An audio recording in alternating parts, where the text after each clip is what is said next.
আসসালামু আলাইকুম দর্শক, তালা ভেঙে কার্যালয়ে প্রবেশ করেছে রিজভী। দর্শক, এই যে নির্বাচন, এ নিয়ে একটি খুব গুরুত্বপূর্ণ কথা তুলে ধরবো। নির্বাচন পশ্চিমাদের কাছে প্রশ্নবিদ্ধ, সামনে কি আছে বাংলাদেশের জন্য, এ নিয়ে সবশেষে একটি প্রতিবেদন আপনাদের সামনে তুলে ধরবো। দীর্ঘদিন তালাবদ্ধ থাকার পর অবশেষে কার্যালয়ে ঢুকলো রিজভী এবং তার দলের নেতারা। দর্শক, নির্বাচন হয়ে গেছে, কিন্তু এ নিয়ে কিন্তু আন্তর্জাতিক মিডিয়াগুলো আবারও সরব হয়ে উঠেছে। এই নির্বাচনকে তারা শুধু দামি নির্বাচনে বলছে না এবং অনেক নামে বিশ্লেষণ করছে।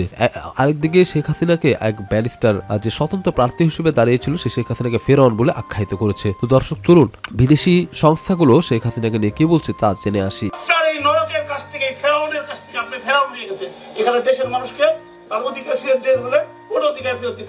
এই ব্যক্তি উনি জেনাতন ব্যক্তি নন, উনি একজন ব্যারিস্টার মানুষ, আইনজীবী মানুষ।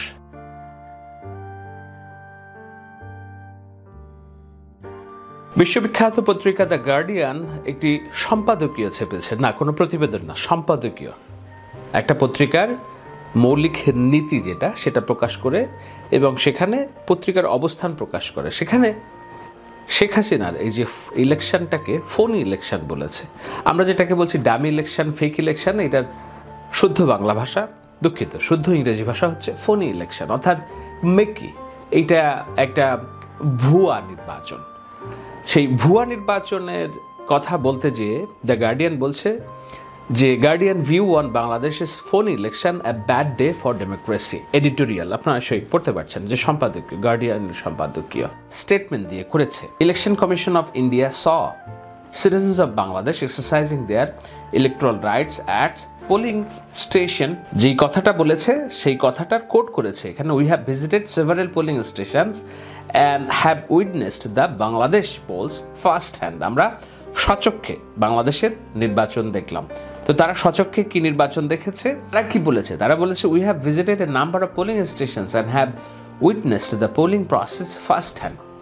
সচক্ষে একেবারে হাতে নাতে দেখেছি, said the Indian delegation led by Dharmendra Sharma এবং deputy election commissioner B Narayanan ভারতের।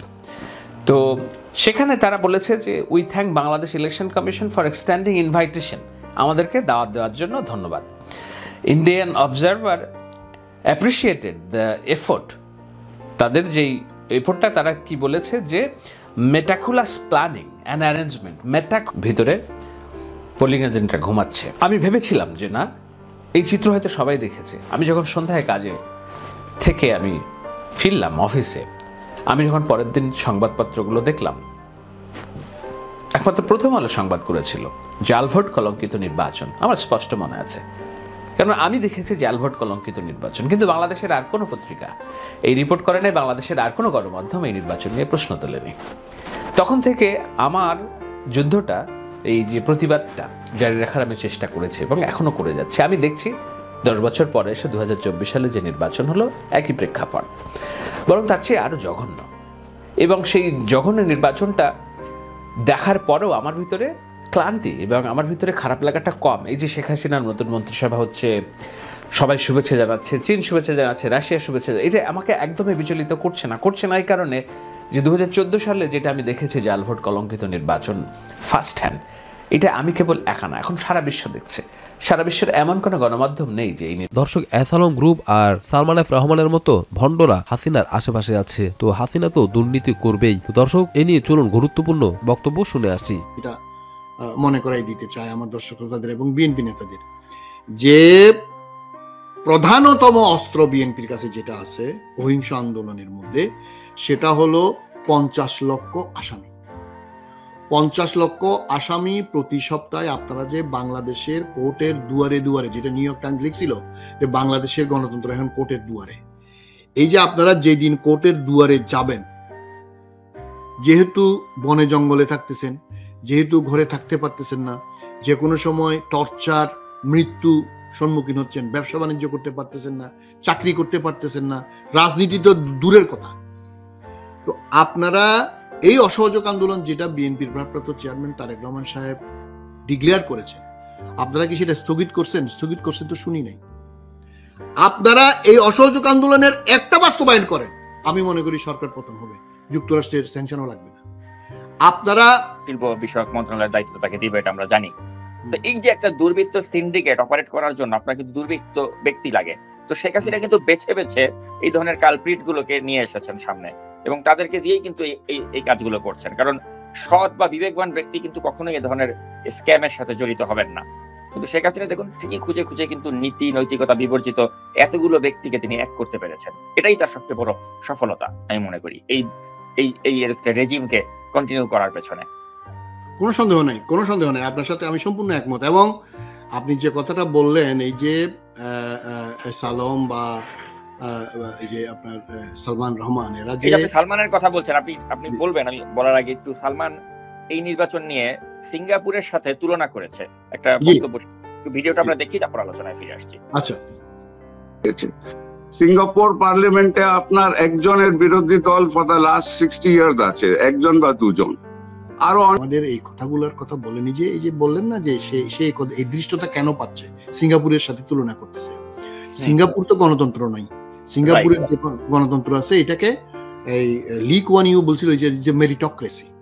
মেরিটোক্রেসি বলতে মানে সবচেয়ে মানে সে মানে একদম অপোজিশনকে ক্র্যাশ করে দিছে। আপনি জানেন যুক্তরাষ্ট্র তাদের এত সম্পর্ক থাকার সাথে গণতন্ত্র সম্মেলনে কিন্তু সিঙ্গাপুরকে ডাকে না, মালয়েশিয়াকে ডাকে, ইন্দোনেশিয়াকে ডাকে, কিন্তু সিঙ্গাপুরকে ডাকে না। তো ওখানে তো গণতন্ত্র নেই, তো সে ওইটার সাথে তুলনা করতে চাচ্ছে। কিন্তু সিঙ্গাপুরের যে ইন্টিগ্রিটি, সিঙ্গাপুরে কিন্তু গণতন্ত্র ওইভাবে না থাকলেও সিঙ্গাপুরের যে আইনের শাসন যেটা আছে সেটা লি কুয়ান ইউ করে গেছে, সেটা কিন্তু মারাত্মক। এবং মন্ত্রীদেরকে পর্যন্ত বলতে পারেন ফায়ারিং স্কোয়াড করা হয়। ফায়ারিং স্কোয়াড বলতে আমি বলছি না গুলি করে মারতেছে, মানে যদি কোনো করাপশনে ধরা পড়ে এবং সত্যি সত্যিই করে এটা, তারা কিন্তু কোনো মাপ নেই। এবং ওখানে রুল অফ ল একদম ভেরি সিরিয়াসলি ইমপ্লিমেন্টেড। তো এগুলা হচ্ছে দর্শক, নির্বাচন পশ্চিমাদের কাছে প্রশ্নবিদ্ধ, সামনে কি আছে বাংলাদেশের জন্য। নির্বাচন শেষ হওয়ার একদিন পর ঢাকায় ফরেন সার্ভিস একাডেমিতে মার্কিন রাষ্ট্রদূত পিটার হারাস এসেছিলেন কূটনীতিকদের সঙ্গে পররাষ্ট্র মন্ত্রণালয়ের মিট অ্যান্ড গ্রিট অনুষ্ঠানে। খানিকটা চুপচাপ পিটার হারাস কিছুক্ষণ কথা বললেন পররাষ্ট্র সচিবের সঙ্গে, তারপর পশ্চিমা কয়েকটি দেশের প্রতিনিধিদের সঙ্গে কিছু আলাপ, এরপর আসন গ্রহণের পালা। সামনের কয়েক সারি তখনও ফাঁকা, তবে পিটার হারাস বসলেন বেশ দূরে পঞ্চম সারিতে।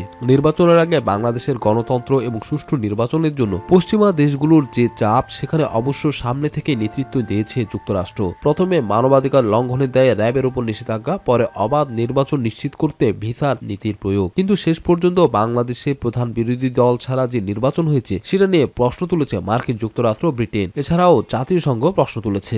কিন্তু এরপর কি যুক্তরাষ্ট্র, ব্রিটেন সহ পশ্চিমা দেশগুলো কি আগের মতোই বাংলাদেশের সঙ্গে বহুপাক্ষিক সম্পর্ক এগিয়ে নেবে, নাকি কোনো জটিলতা আসতে পারে? আওয়ামী লীগ সরকারের এখন চ্যালেঞ্জটা কোথায়? এমন সব প্রশ্নে এখন ঘুরপাক কাটছে রাজনীতির অঙ্গনে। বৈধতার সংকট কি থাকবে? দ্বাদশ জাতীয় সংসদ নির্বাচনে আওয়ামী লীগের একটি ভুয়া নির্বাচনের মাধ্যমে বিজয়ের পর খুব দ্রুতই এই বিজয়কে অভিনন্দন জানিয়েছে ভারত, চীন, রাশিয়া। এছাড়াও মধ্যপ্রাচ্য সহ বিশ্বের বিভিন্ন প্রান্তে 50টিরও বেশি দেশ অভিনন্দন জানিয়েছে। এমনকি 2018 সালের নির্বাচন নিয়ে প্রশ্ন তোলা জাপানের রাষ্ট্রদূত অভিনন্দন জানানোর জন্য গণভবনে গিয়েছিলেন। জাপান আমেরিকার কৌশলগত মিত্র। প্রধানমন্ত্রী ও মন্ত্রিসভার শপথ গ্রহণের দিন ঢাকায় নিযুক্ত অন্যান্য দেশের কূটনীতিকদের মতো যুক্তরাষ্ট্রের রাষ্ট্রদূত পিটার হাস নিজেও বঙ্গভবনে গিয়েছিলেন। সেখানে তিনি শেখ হাসিনা এবং আরো কয়েকজন মন্ত্রীর সাথে শুভেচ্ছা বিনিময় করেন। আওয়ামী লীগ এর আগে বাংলাদেশে দুইটি বিতর্কিত নির্বাচন করেও ক্ষমতার মেয়াদ পূর্ণ করতে পেরেছে। দেশে বিদেশে বৈধতার কোনো সংকট সে সময় তৈরি হয়নি। কিন্তু এবার নির্বাচন নিয়ে আমেরিকা, ব্রিটেন, অস্ট্রেলিয়া যেভাবে প্রতিক্রিয়া দেখাচ্ছে, সেটা আওয়ামী লীগ সরকারের গ্রহণযোগ্যতার প্রশ্নে ভিন্ন